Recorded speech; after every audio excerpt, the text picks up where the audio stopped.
John Miller was an excited American tourist from Texas. At 45 years old, this was his first trip outside the United States. He saved money for 5 years to visit London, England. John worked as a plumber and lived a simple life, but he always wanted to see the famous Buckingham Palace and the Royal Guards. It was a sunny Monday morning when John arrived at Buckingham Palace. He woke up early and ate a quick breakfast at his small hotel. He wanted to be one of the first people to see the changing of the guard ceremony. This special event happens when one group of guards takes over for another group. "Wow, this place is huge," John said to himself as he looked at the palace. He had only seen it in movies and on TV before. Now he was really here, standing in front of it. Many other tourists were already there. They all had cameras and phones ready to take pictures. John pushed his way through the crowd. He wanted to get closer to the front. He needed the perfect spot to take good photos to show his friends back home. The Royal Guard stood very still at their posts. They wore bright red coats and tall, black furry hats. Their faces showed no emotion. They looked straight ahead, not moving at all. John found this amazing. How could anyone stand so still for so long? These guys must be like statues, John thought. He took many pictures of the guards. But soon, taking normal pictures wasn't enough for John. He wanted something special, something his friends hadn't seen before. John noticed one guard standing alone near a small gate. This guard held a shiny rifle and stood perfectly straight. John walked closer to this guard, ignoring the rope barrier that kept tourists away. "Hey buddy, can I get a picture with you?" John asked the guard. The guard did not answer or move. John took this as an okay sign. He moved even closer. Other tourists watched John with worried faces. Some shook their heads. A woman said, "You shouldn't do that."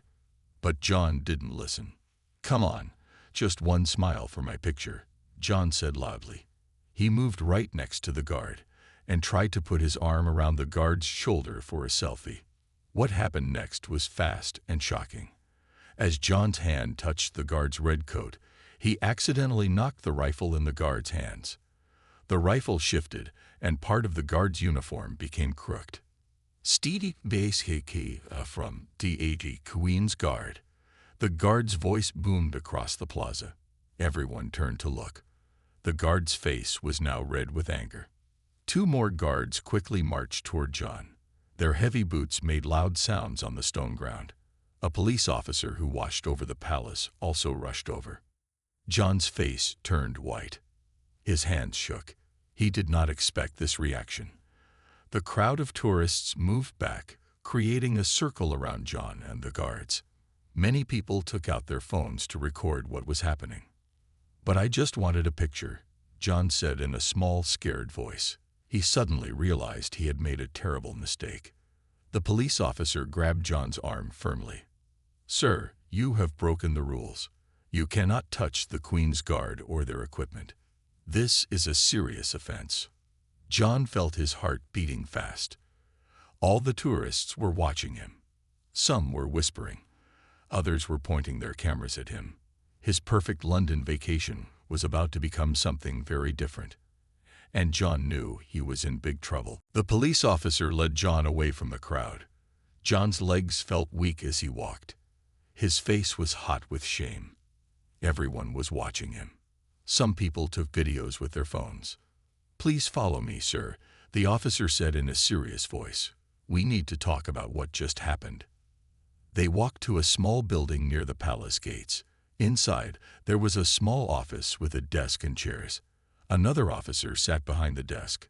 He looked up when John and the first officer entered. "This man touched one of the royal guards and disturbed his equipment," explained the first officer. The officer behind the desk frowned. "Sir, do you understand what you did wrong?" John nodded slowly. "I just wanted a picture.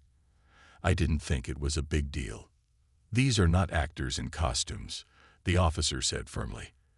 "They are real soldiers of the British Army. They protect the Queen and the palace. Touching them or their equipment is against the law." The officer took out some papers.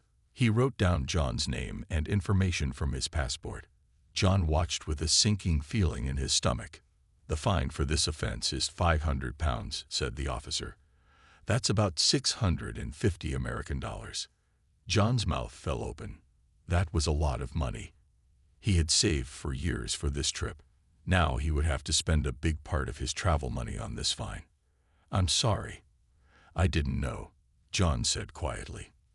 "There are signs everywhere," the officer pointed out. "And there was a rope barrier you crossed. Not knowing is not an excuse." After paying the fine, John left the building. He felt terrible. His hands were still shaking. He decided to go back to his hotel. He couldn't enjoy sightseeing anymore today. When John got to his hotel room, he turned on his phone. He had turned it off after the incident. Now he saw he had many messages. His friend Tom had sent a link to a video. John clicked on it. His heart sank. It was a video of him at the palace. Someone had recorded everything and put it online. The title said, "Stupid Tourist Learns Hard Lesson from Royal Guard." It already had thousands of views. In the comments, people wrote mean things about John. They called him disrespectful and rude. Some people said all American tourists were like this. John threw his phone on the bed and covered his face with his hands. This was the worst day of his life. Not only did he lose a lot of money, but now he was famous for all the wrong reasons. That night, John couldn't sleep. He kept thinking about what happened. He remembered the angry face of the guard. He remembered all the people watching him. He remembered the shame he felt. Around midnight, John got up and looked out the window at the London streets below. The city was beautiful at night. He had waited so long to see it. Now his trip was ruined by one stupid mistake. Or was it? John sat on the edge of his bed and thought hard. Maybe there was a way to make things better. Maybe he could learn from this mistake. He picked up his phone again and looked at the video. This time, instead of feeling only shame, he felt something else. He realized he needed to understand more about the Royal Guards and why what he did was so wrong. John opened his laptop and started to search for information. He learned that the Royal Guards were not just for show. They were real soldiers with real guns. They had important duties. What John had done was not just against the rules. It was disrespectful to the entire country. As the night went on, John made a plan. He would not let this mistake ruin his trip. Instead, he would turn it into something positive. He didn't know exactly how yet, but he was determined to try.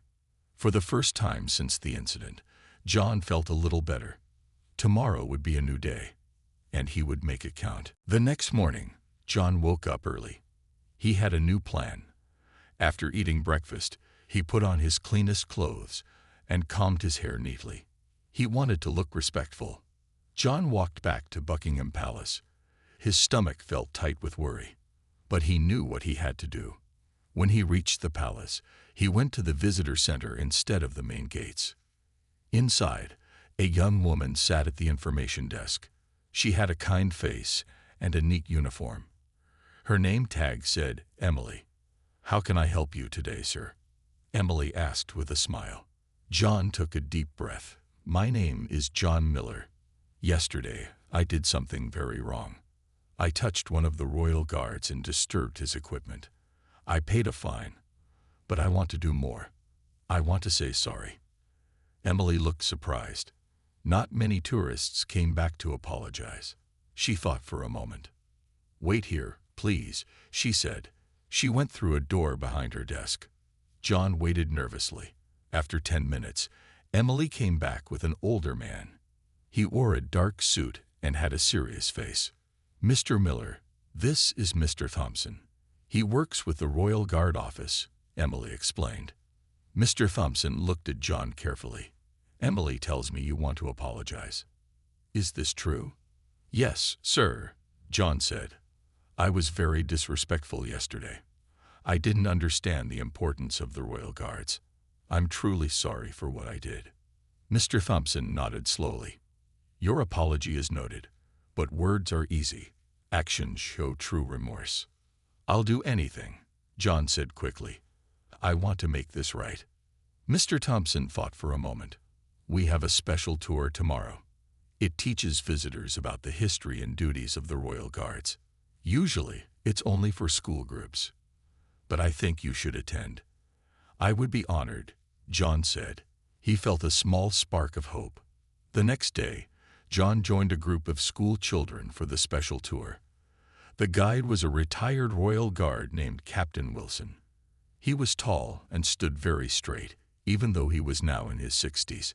Captain Wilson showed them old uniforms and explained the training that Royal Guards go through. They must stand still for hours. They must keep guard in all weather. They'd protect the royal family and important buildings. "The bearskin hats weigh over 1 kilogram, Captain Wilson explained. "And in summer, the thick wool uniforms can be very hot. But the guards never complain."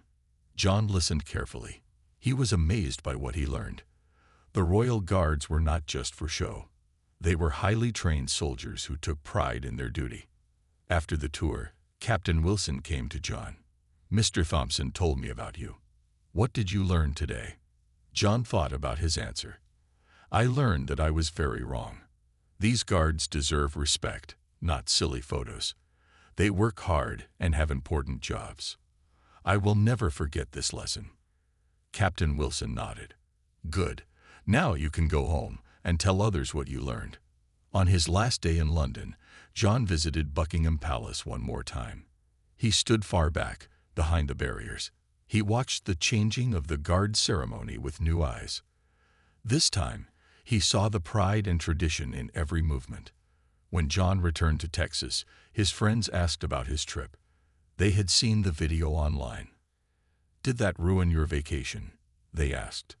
John smiled. "Actually, it made my trip more meaningful. I learned something important." In the months that followed, John gave talks at his local library. He showed pictures of his trip and told his story. He explained the history and importance of the Royal Guards. He told people how to be respectful when visiting other countries. "Sometimes we must learn lessons the hard way," John would say. "But the most painful lessons are often the ones we remember best." 6 months after John returned from London, he was a changed man. His video was still online, but now he didn't feel shame when he saw it. Instead, he used it as a teaching tool. One evening, John got a surprise email. It was from a British television show called Cultural Mistakes. They wanted to interview him about what happened at Buckingham Palace. At first, John wasn't sure. Did he want more people to see his mistake? But then he realized this was a chance to help others learn. "I'll do it," John told the TV producer on the phone. "If it helps other tourists be more respectful, then it's worth it." 2 weeks later, a small TV crew came to John's house in Texas. They set up cameras in his living room. The interviewer was a friendly British woman named Sarah. "So, John," Sarah began, "tell us about that day at Buckingham Palace." John told the whole story honestly. He didn't try to make excuses. He explained how he didn't understand the importance of the Royal Guards. He described how embarrassed he felt when the video went viral. But the best part of the story, John said, was what happened after. "I learned so much about British traditions. I gained real respect for the Royal Guards and what they do." The interview was shown on British TV the next month. Soon after, it was also shown in America and other countries. John started getting emails from people all over the world. "Thank you for sharing your story," one person wrote. "I was planning to visit London next month. Now I will be much more careful about respecting local customs." A teacher from Canada wrote to ask if she could show the interview to her students before their class trip to England. John happily said yes. John's local travel agency asked him to give a talk about respecting cultural differences when traveling. Soon, other travel agencies wanted him to speak too. John started to be known as the respectful travel guy. One day, almost a year after the incident, John got a very special email. It was from Buckingham Palace. Mr. Thompson, the man who had arranged the special tour, had written to him. "Dear Mr. Miller," the email said, Your interview has been very helpful for tourists visiting the palace. We have seen fewer incidents of tourists disturbing the guards. Would you consider coming back to London? We would like you to help create a short video for our visitor center. John could hardly believe it. The place where he had made such a terrible mistake now wanted his help. He quickly replied that he would be honored to help. 2 months later, John was back in London. This time, things were very different. He was treated like a special guest at Buckingham Palace. He even met some of the royal guards when they were off duty. One of the guards was the same man John had disturbed a year ago. His name was Sergeant Williams. "I remember you," Sergeant Williams said with a small smile. "You caused quite a stir that day." "I'm so sorry about that," John said. "I've learned my lesson." "Yes, I can see that you have," Sergeant Williams nodded. "And now you're helping others learn too. That takes courage." Together with the palace staff, John made a short video called "Respecting Traditions." In the video, he stood near the spot where he had made his mistake. He explained to visitors why the royal guards deserved respect and how to behave properly around them. The video was played in the visitor center every day. It helped many tourists understand the rules before they went to see the guards. John's big mistake had turned into something good. He had become an unexpected ambassador for respectful tourism. As John often said in his talks, sometimes the most embarrassing moments in our lives can become the most meaningful if we learn from them and use them to help others. 2 years after the incident at Buckingham Palace, John's life had changed in ways he never expected. His video for the Palace Visitor Center was so successful that other famous places wanted his help too. The Eiffel Tower in Paris asked John to make a similar video about respecting French monuments. The Colosseum in Rome invited him to talk about proper behavior at ancient sites. John traveled to more countries in 2 years than he had ever dreamed of visiting in his lifetime. On a warm spring day, John sat in his garden in Texas. He was reading emails on his tablet. One email made him sit up straight. It was from a big publishing company. "Dear Mr. Miller," the email said, "we would like you to write a book about your experiences. We think your story could help many travelers learn about respecting different cultures." John could hardly believe it. Him, write a book. He was just a simple plumber from Texas who had made a big mistake. But then he thought about all the people he had helped over the past 2 years. Maybe a book could reach even more people. John called his sister Mary for advice. "Do you think I should write this book?" he asked her. "Of course you should," Mary said. "Your story has already helped so many people. Think of how many more you could reach with a book." So John agreed to write the book. He called it The Respectful Traveler: What I Learned from My Biggest Mistake. The book told his whole story, from the moment he touched the Royal Guard to becoming a speaker on respectful tourism. The book became popular quickly. Travel guides started to recommend it. Schools used it to teach students about respecting other cultures. It was even translated into 12 different languages. 6 months after the book came out, John got a very special invitation. The Queen of England wanted to meet him during a garden party at Buckingham Palace. The palace staff told him that the Queen had heard about his work helping tourists behave better. John was both excited and nervous. He bought a new suit for the occasion. He practiced proper manners for meeting royalty. He learned to bow just the right amount. When the day came, John stood in the beautiful palace garden with many other guests. He was sweating a little from nervousness. Then, a palace official led him to where the Queen was standing. "Your Majesty, this is John Miller," the official said.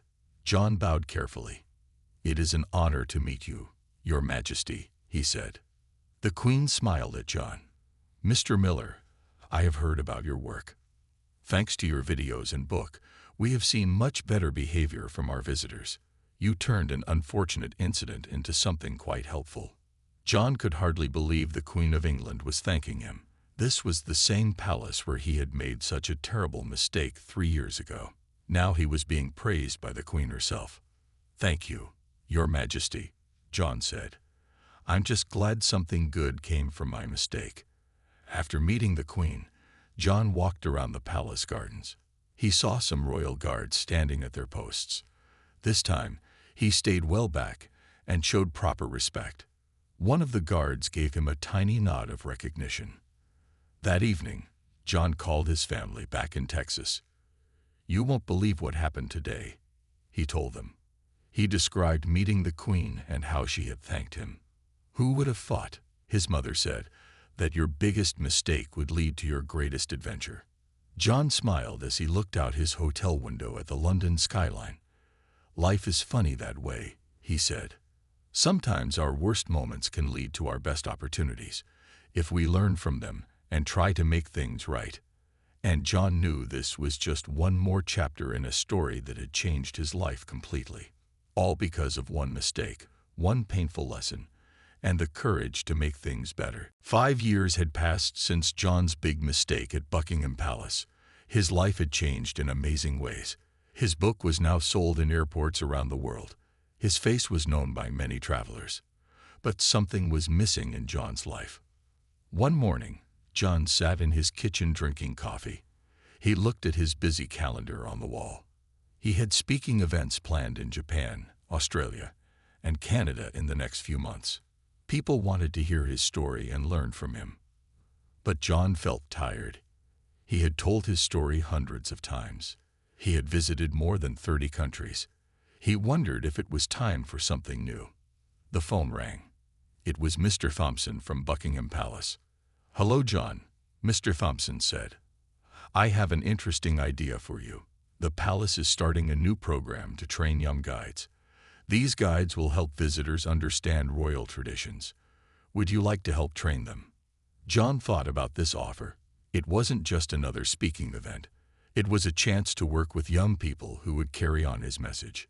"Yes, I would love to do that," John said. "When do you need me?" "We're starting next month," Mr. Thompson explained. "It would be a 3-month position. You would need to live in London during that time." 3 months in London. That was much longer than John usually stayed anywhere.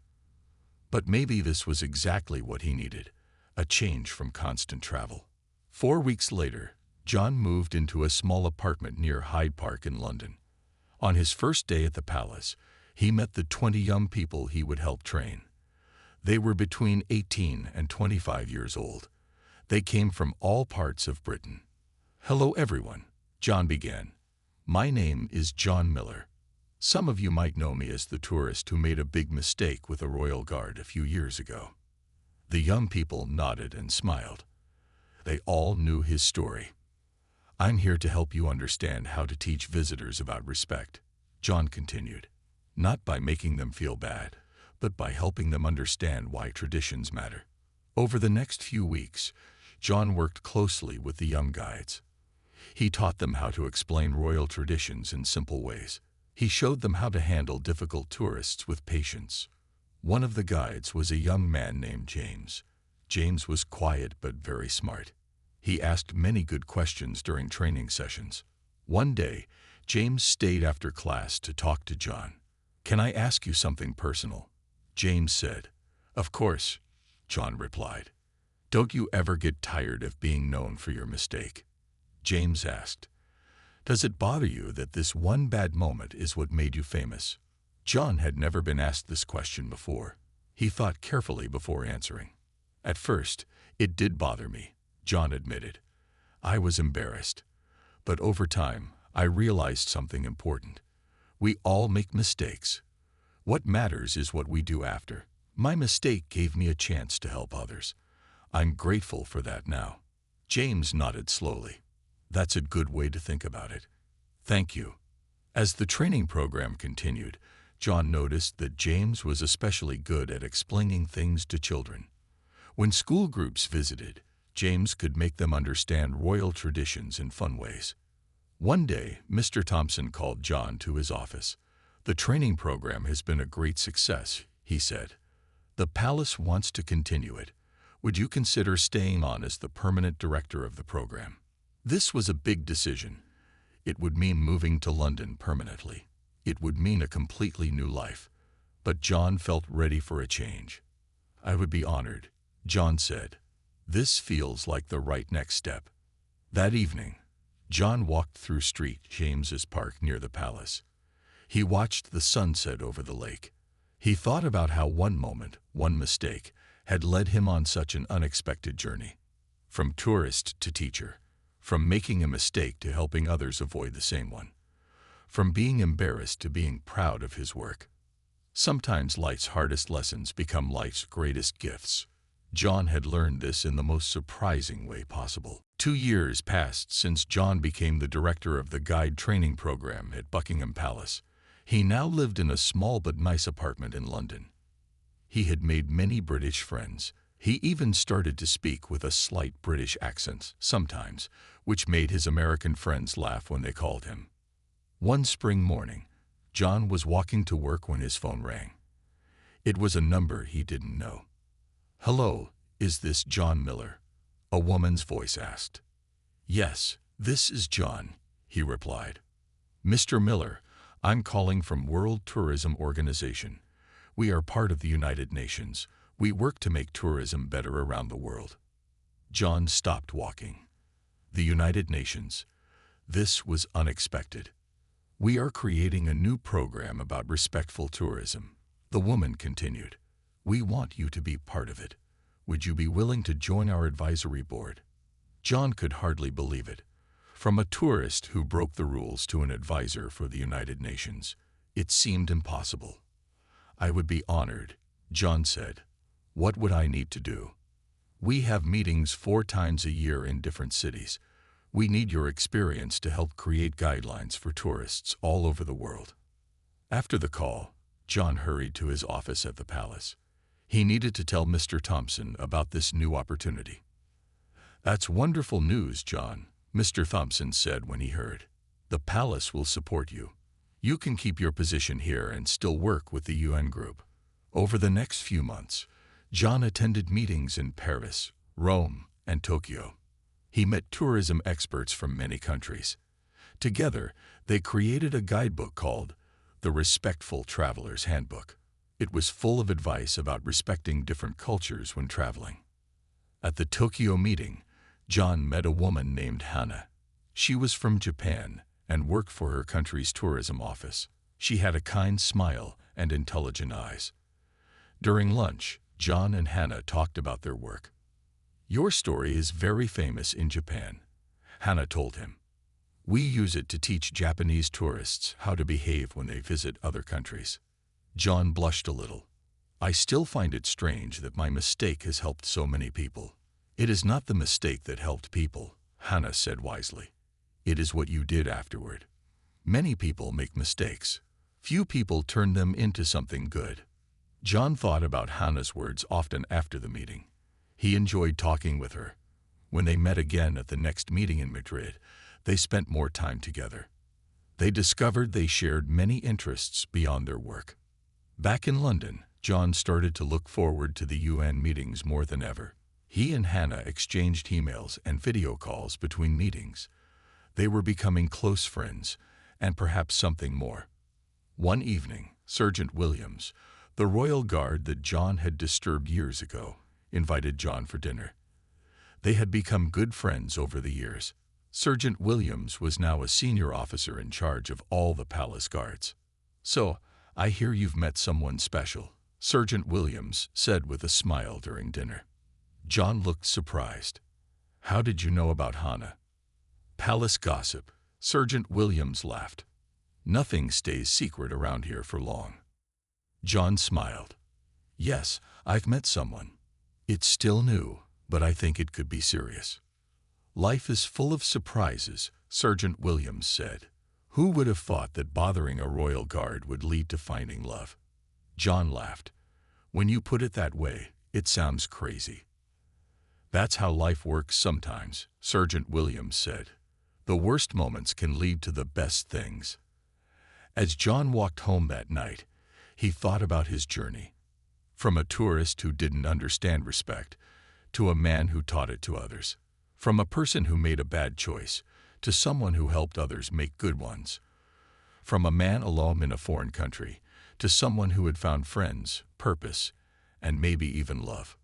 The painful lesson he learned that day at Buckingham Palace had changed everything, and John was grateful for every step of this unexpected journey. 1 year later, John and Hannah were sitting in a small cafe near the Thames River. It was a cold winter day, but they were warm inside with hot tea and fresh scones. "I have some news," Hannah said with a smile. "My boss has offered me a position in our London office. I could move here permanently." John's face lit up. For the past year, they had been in a long-distance relationship. They saw each other at the UN meetings and sometimes visited each other's countries, but it was hard being apart so much. "That's wonderful news," John said. He reached across the table and held Hannah's hand. "Are you going to take it?" "I wanted to talk to you first," Hannah said. "It's a big decision." "I want you to be here," John said. "But I want you to be happy with your choice." Hannah squeezed his hand. "I already told my boss yes." 2 months later, Hannah moved to London. She found an apartment not far from John's. They started to build a life together in the city where John had once made his famous mistake. One day, Mr. Thompson called John into his office at the palace. "I have a special project for you," he said. "The palace is creating a museum about the royal guards. We want you to help design a section about visitor interactions." "That sounds interesting," John said. "What do you have in mind?" "We want to show both good and bad examples of how tourists interact with the guards," Mr. Thompson explained. "Of course, your story would be part of it, but we would show how it led to positive changes." John thought about it. "So my mistake would be in a museum, for everyone to see?" "Yes," Mr. Thompson nodded. "But so would all the good things that came from it. Your books, your work here, and the UN program. It's an important story about learning and growth." John agreed to help with the museum. He and Hannah worked on it together in their free time. Hannah had good ideas about how to make the displays interesting for visitors from all countries. 6 months later, the new Royal Guards Museum opened in a building near Buckingham Palace. John's story was told through pictures, videos, and displays. There was even the original video of his mistake, playing on a small screen. Next to it was a larger screen showing all the positive changes that came afterward. The visitor center video, John training guides, the UN handbook, and stories of tourists who learned from John's experience. On opening day, John walked through the museum with Hannah. He felt strange seeing his own life displayed for everyone to see, but he also felt proud of how the story ended. As they were looking at the displays, John noticed a familiar face.